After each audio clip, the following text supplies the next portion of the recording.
TV se encuentra en vivo, en directo, desde la ciudad de Washington, en la Asamblea General de la Organización de Estados Americanos. Así como ustedes han estado viendo durante toda la mañana esta transmisión especial de lo que sería el primer de los eventos que se ha celebrado donde participan la mayoría de los países presentes, también se han dado algunas reuniones adicionales. Una de ellas que trata a 3 países en crisis: Cuba, Nicaragua y Venezuela. Es por ello que vamos a hablar con Carlos Correa, quien es el director de Espacio Público, quien además tiene décadas dedicado a la defensa de los derechos humanos en Venezuela y en particular al tema de libertad de expresión. Coméntenos un poco justamente que un día tan importante, cuando se inicia esta Asamblea General de la OEA, uno de los eventos marco sea la crisis de estos países, que ya Venezuela entonces esté a nivel de Cuba y que justamente también acompañen este proceso a Nicaragua. Mira, yo creo que la OEA tiene un desafío muy importante. Creo que en la década de los 90 ese desafío se expresó en la Carta Democrática, en el sentido de que las democracias había que cuidarlas, había que protegerlas y que no era suficiente con que se realizaran elecciones periódicas, sino que había que garantizar otra serie de elementos. La Carta Democrática como instrumento no se ha podido aplicar a Venezuela. En la sesión anterior, en la anterior asamblea que fue en México, no hubo los votos necesarios.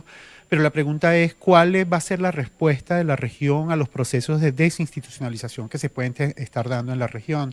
El caso de Nicaragua, un caso mucho más antiguo que es el caso de Cuba, o otro tipo de situaciones que se pueden dar. Es decir, ¿cuál va a ser el músculo, digamos, de la comunidad internacional frente a procesos en los que no hay garantías para esa democracia? Es decir, uno de los elementos de la democracia es la posibilidad de que existan instituciones independientes, que haya balance de poder. Eso en Venezuela no está existiendo. Tú tienes un parlamento que no es respetado, que no se respetan y fueron electos con el voto popular. Entonces colocas una Asamblea Nacional Constituyente. No solo eso, sino que de manera sistemática durante muchos meses tenemos un estado de excepción. Y además otro componente vinculado al respeto a la democracia, entre otros, es el tema del respeto a la libertad de expresión. Entonces, creo que ahí hay la necesidad de que efectivamente la región tenga un músculo, una herramienta, un instrumento, o que pueda generar alguna respuesta, porque lo que está ocurriendo hoy en Venezuela mañana puede pasar en cualquier otro país, o ya está pasando en Nicaragua, o puede ocurrir en otras esferas. Creo que es muy importante que efectivamente haya alguna acción de la comunidad internacional en relación a un conjunto de principios independientemente de la visión ideológica que esté gobernando en los países, ¿no?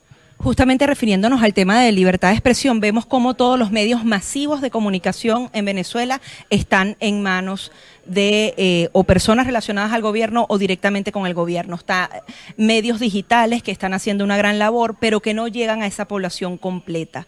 ¿Cómo explicarle a la ciudadanía las sanciones que se están adoptando? ¿Realmente está llegando el mensaje al pueblo venezolano de que eso va en contra de funcionarios específicos y no en contra de la población en general? Mira, ahí hay una disputa, evidentemente. Por ejemplo, todo lo que es televisión ha estado muy controlado, no solo la televisión nacional, sino la televisión internacional. Es decir, los canales que se ven en Venezuela son canales que se distribuyen a través de plataformas de internet, no a través de plataformas como las cableoperadoras, ¿no? Que así se distribuye. El año pasado, por ejemplo, se sacó a CNN en español, en el 2014 a NT24. Entonces, es muy difícil obtener información televisiva de manera directa, sencilla y rápida por la población venezolana. Era el medio que mayor tenía penetración en Venezuela. Por supuesto, es el medio más importante no solo en Venezuela, sino en todas partes, porque la televisión es muy fácil de ver, de poder obtener información, pero para los venezolanos es muy complicado. La radio también está muy golpeada. Yo creo que no hay ningún país en la región donde el año pasado, por ejemplo, se cerraron 60 estaciones de radio y además estamos teniendo una progresiva disminución de los medios impresos, ¿no? Cada semana te dicen, no, este periódico ya deja de circular. Estamos hablando de más de 30 periódicos que han dejado de circular o que están circulando una vez por semana, y eso tiene que ver con el monopolio de papel prensa. ¿Cuáles son los espacios que quedan para la deliberación? Algunas estaciones de radio, los portales informativos y la emergencia de canales de información alternativos como la circulación de información vía redes como WhatsApp, pero eso tiene la limitación de que muchas veces circula información falsa y además hay laboratorios que generan información falsa. Entonces es un ecosistema tóxico, pero que aún así genera espacios de comunicación y explican, por ejemplo, que a pesar de que esa situación está ocurriendo, el año pasado se dieron grandes movilizaciones. Es decir, cómo se articula la gente, cómo la gente se asocia, se vincula. Pues hay un mundo de relaciones que no pasa ahora por los medios tradicionales porque en Venezuela ya no tienen la misma fuerza. El régimen de Nicolás Maduro ha dado pasos más importantes, se ha metido ya con el sistema electoral. ¿Crees que se pueda dar una regulación real al Internet en Venezuela? ¿Crees que hay una intención real de que esto ocurra y cómo afectaría a la población? Mira, ya hay algunas normas que se están aplicando, es decir, en Venezuela los portales se bloquean. ¿Cómo se bloquean los portales? Bueno, básicamente se le dice a los proveedores que determinadas direcciones IP no se pueden ver en Venezuela. Así hay portales que están bloqueados en Venezuela, es decir, que un venezolano para verlo tiene que utilizar una herramienta un poco más sofisticada, como un VPN o cambiar las direcciones de DNS, es decir, tiene que ser un usuario sofisticado para poder ver esas páginas. Después, hace 2 semanas empezó un proceso aplicando la ley de responsabilidad social en radio y televisión y medios electrónicos contra el portal de noticias del diario El Nacional. Y a nosotros también a veces. También, entonces muchas veces bloquean los portales, incluso han bloqueado los canales de medios de comunicación que están basados en Venezuela, como Vivoplay, por ejemplo, han bloqueado sus mecanismos de distribución por la página web, ¿no? Entonces, hay una política ciertamente restrictiva y ya se está empezando a utilizar. La pregunta es, ¿hace falta una ley?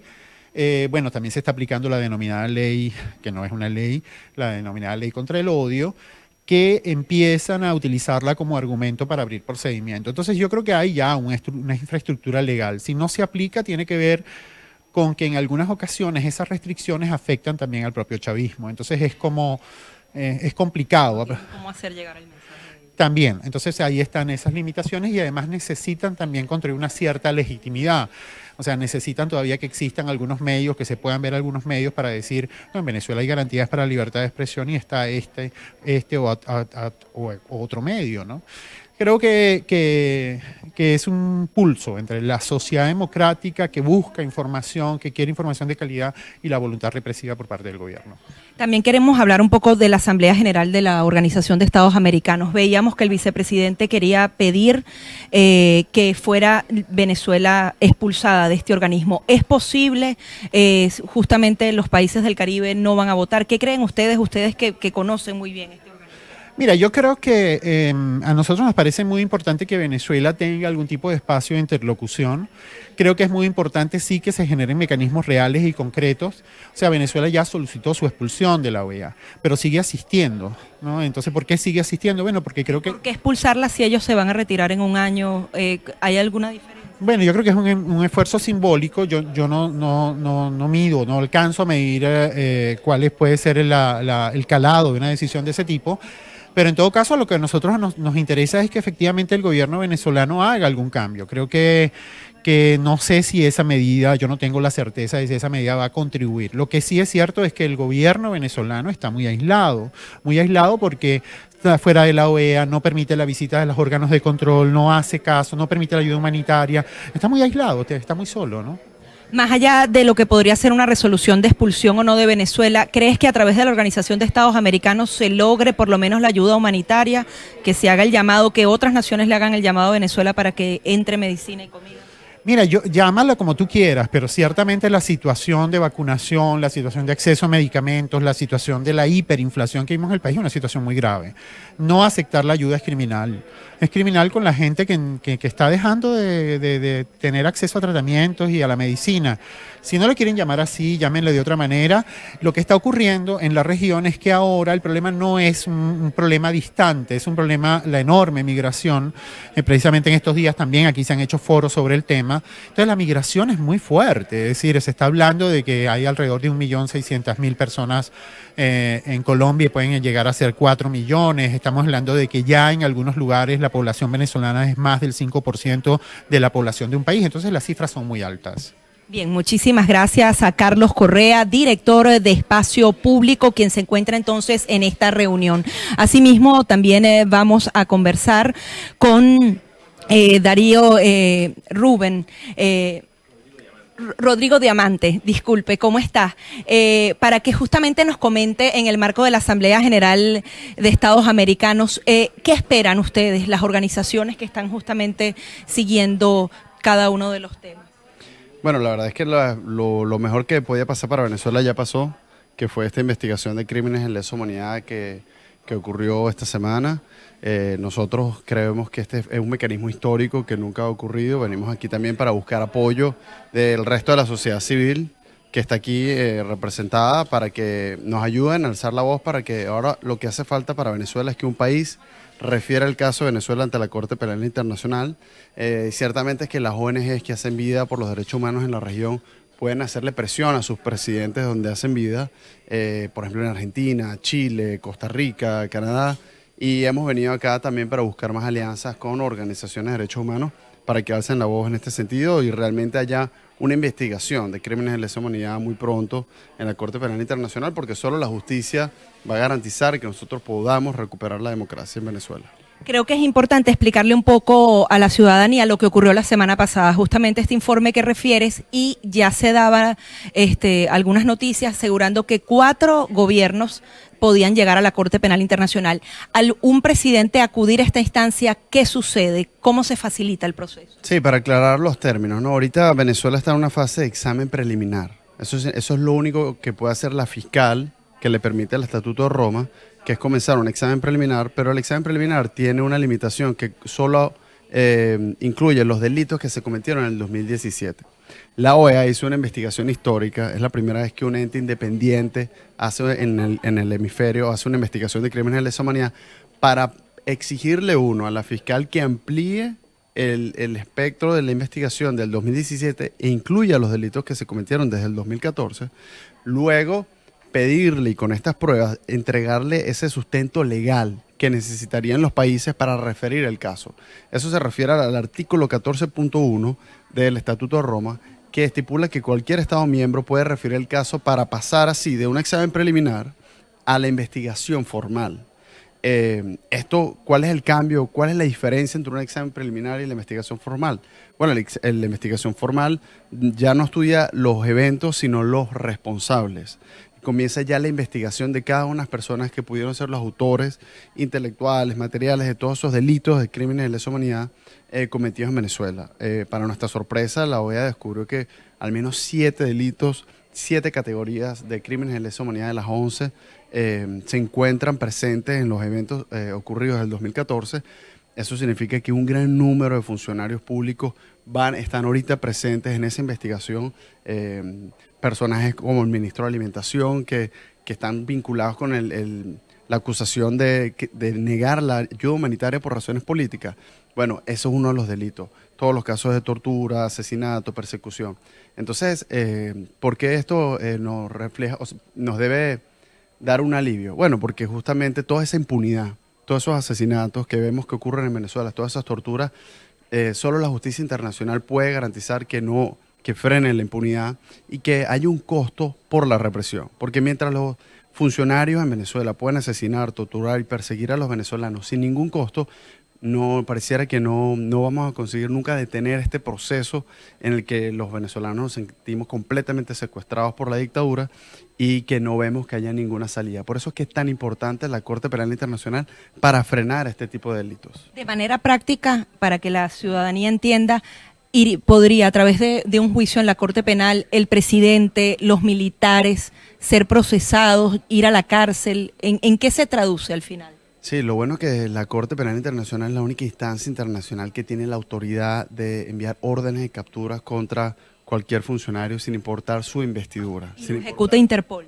Y lo ejecuta la Interpol sin importar si es presidente, general, ministro. Esto realmente da una oportunidad porque, bueno, todos los países de América Latina son firmantes de la Corte Penal, del Estatuto de Roma. Eso significa que el presidente de Venezuela, si tiene una orden de Interpol, no puede pisar ningún país de Sudamérica, no puede pisar ningún país de Europa, y esto obviamente le haría sentir no solo a él, sino al resto de las personas que forman parte de esa estructura, el peso de la ley internacional, y en cualquier momento pudiesen ser detenidos, ¿no? Sobre todo si están fuera de Venezuela. Pero más importante para nosotros es el hecho de que quede claro quiénes fueron los criminales. Nosotros cuando recuperemos la democracia es muy importante que aquellos que cometieron crímenes de lesa humanidad no queden impunes y no formen parte luego de otro gobierno y no puedan entrar a Venezuela o vivir de los recursos que se han robado. O sea, para nosotros es muy importante que ese proceso de justicia se dé para que podamos recuperar algún día nuestra democracia. Bien, son algunas de las declaraciones que se dan en el marco de esta Asamblea General de la Organización de Estados Americanos. Nosotros vamos a continuar entonces viendo parte de lo que sería esta primera sesión que se desarrolla hoy domingo. Recordemos que el día de mañana estará presente el secretario de Estado de Estados Unidos, quien pedirá la expulsión de Venezuela, y ya se ha acordado dar una resolución de condena para el gobierno de Venezuela, y se espera entonces alcanzar al menos 23 votos para que sea una mayoría calificada que dé alguna resolución contundente en contra del gobierno de Nicolás Maduro. Nosotros vamos a estar muy atentos y en breve les estaremos llevando más información. Por lo pronto, continúan entonces con esta sesión especial de la OEA.